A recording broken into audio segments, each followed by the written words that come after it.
You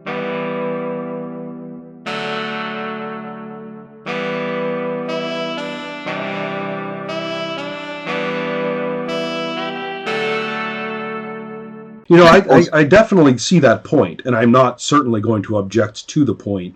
Looking back, when podcasting first got very popular, very popular, pretty much exactly the same time that blogging was suddenly, forums were dead in a month.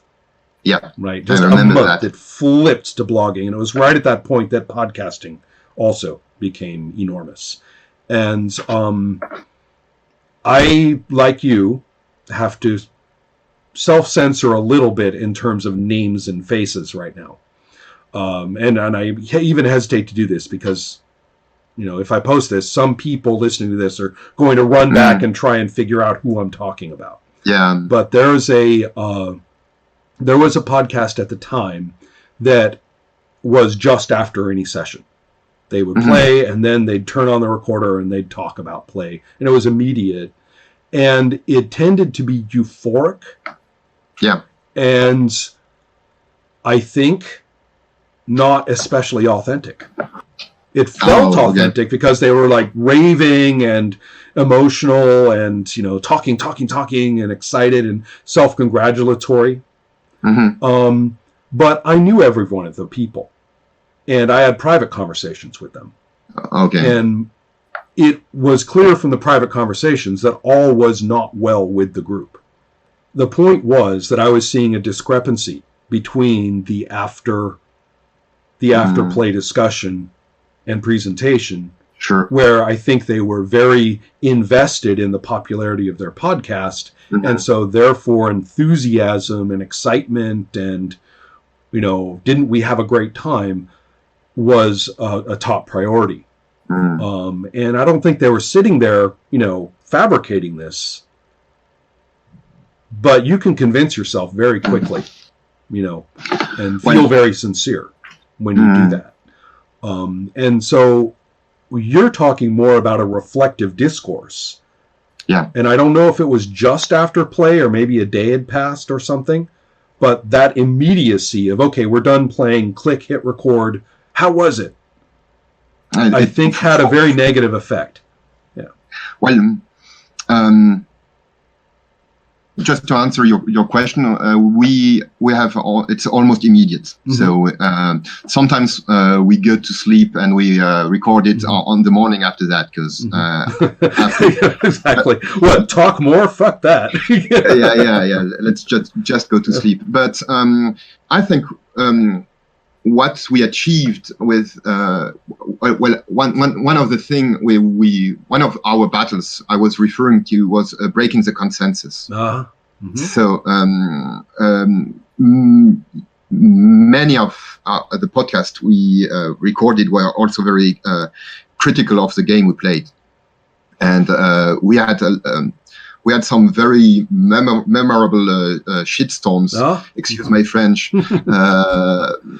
regarding games that the people who recorded didn't like or were very critical. Well, just the fact that you played it was bad enough? Was that the idea? Well, right. At least that the game we had was really, really bad. So, and we are trying to analyze. I see. So you're talking about play that was not particularly fun or didn't work out.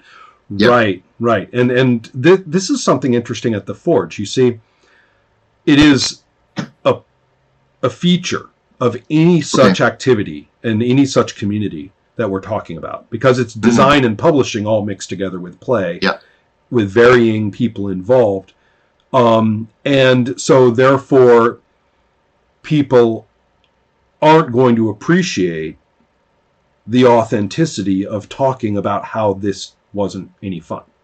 Yeah, exactly. And because it's a negative promotion. And so it became kind of a difficult thing because I didn't want to. Where am I? I'm not making sense. There's an early part to the story. Sure. There was an original section of the Forge which was called Reviews. Okay. And I hate reviewers reviewing. Okay. I despise it as a cultural phenomenon. Okay. And it's pure. You'll probably get it, considering that everybody in Europe actually has the economics training to recognize what I'm saying, which is that if you pay a reviewer or they are treated as part of the production and get to watch the movie for free, before release and things, they're no longer part of the audience. Yeah. Raw economic definition.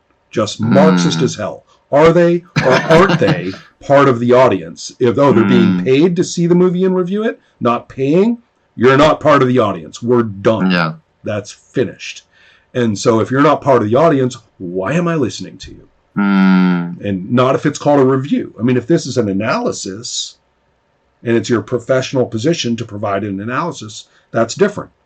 I may be interested in your analysis, but not if you're masquerading as part of the audience. And we never did that. We always bought the game and wrote those games. Yeah. But if you're, but what I'm saying is that at the Forge, I said, as soon as I realized people were responding to those reviews as to a reviewer, I killed the section. Okay. I killed it. Okay. And I said, well, I'm just writing actual play accounts anyway, so let's just put them in there. Because I kept putting in qualifiers. This is just me. This is just actual play. And I finally realized the whole idea of calling it a review was negative. But, and all that was just the prequel. But there's still no way for the designer or supporters of the game to stop expecting promotion, that you've kind of betrayed them or you have betrayed a trust by saying things about the game that are not, I mean, because when it comes to reviews and promotion, content doesn't matter. What matters are specific words, specific memes and tropes of reviewing and promotion. And if you don't say the right ones, or if you use the bad ones, I mean, it's like the person doesn't read anything. They're just looking for the green lights and the red lights. And so if you aren't, properly greenly lighting this thing, then you've let it down. I trusted you, right? You gave that guy all those green lights and I didn't get any. Yeah. You're gatekeeping. And this was kind of an interesting phenomenon that I was trying to get away from by just saying everything is just actual play, my group, your group, whatever. And also to focus on games and design as a process. That it is a process, and that that I'm not interested in your brilliant out of the gate, sprang from your forehead Athena game. I'm interested in your grubby little half-written game. And that we want to do that. That's what I do in consulting now. The last thing I want, I've actually had this fight. It's only been a couple of years, and I've had this fight twice, where somebody says, well, I just published it, but I want you to go over it. Or somebody says it's about to be published. Actually, and this second one was when I said no. After the first experience doing this, I said never again. I'm never going to do the adept consulting on a game that is either just before publication or has a scheduled publishing date. If you have a scheduled publishing date, leave me out. You don't want me. Believe me. I'm going to be asking questions and making points that are going to ruin your schedule. And you don't want that. Yeah, it took us a long time to. There is another kind of format which is playtest, which is the equivalent of one shot, but oriented towards playtest games that are not published yet. But it took us a long time, even in one shot, to realize that we were criticizing an experiment of the game, an instance of the game, and not the game as an abstract metaphysical idea of the game, right?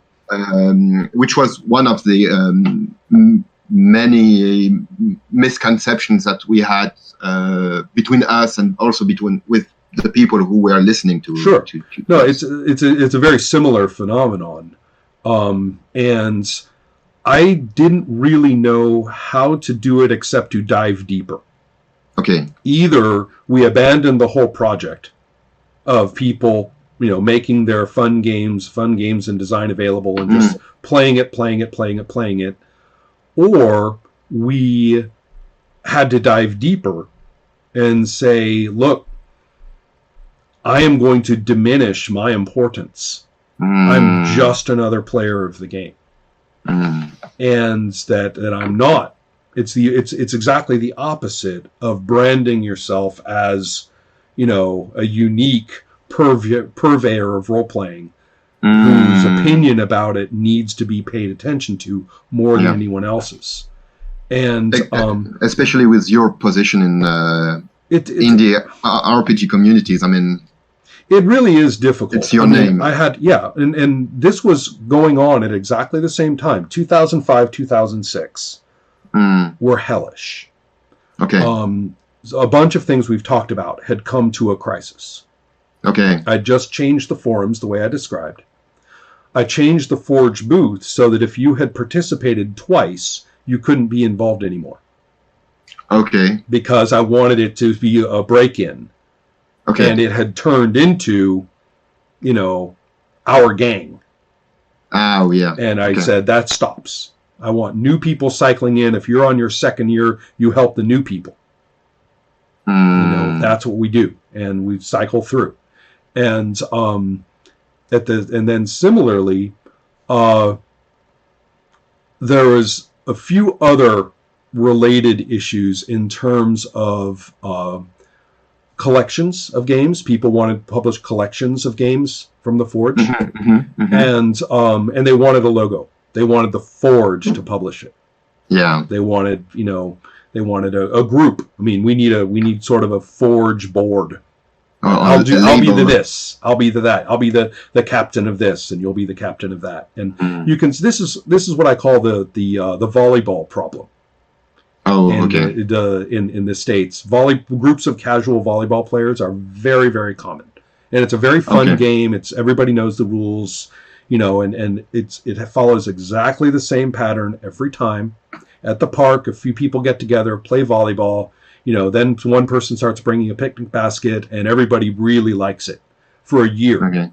It is paradise, social paradise. Some, two people become a couple.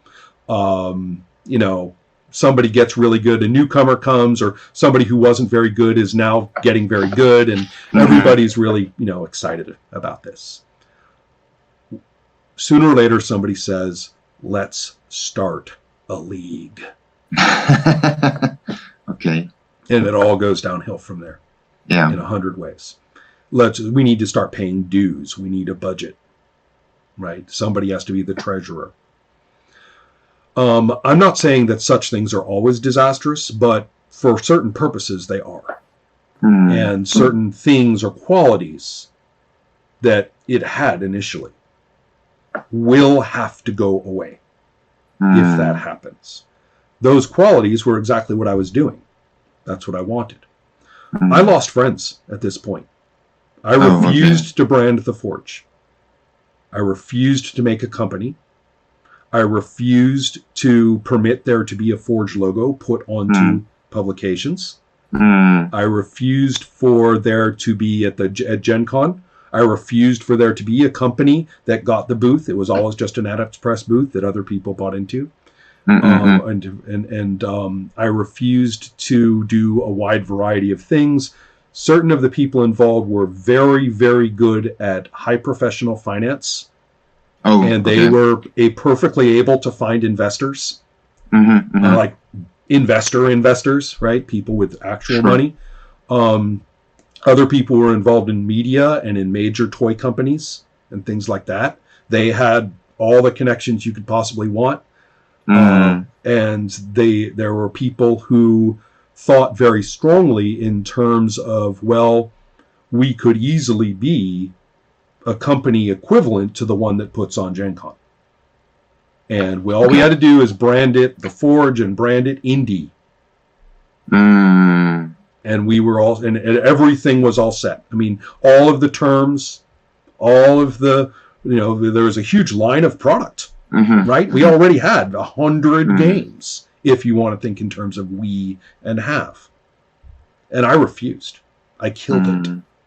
Absolutely killed it. And I lost friends. I lost, a great deal of the negative, it's kind of passive negativity about the Forge, where they won't really say anything, but they'll say, oh yeah, that, right? A lot of that is from people who really were heavily into it, but felt very rejected at this point.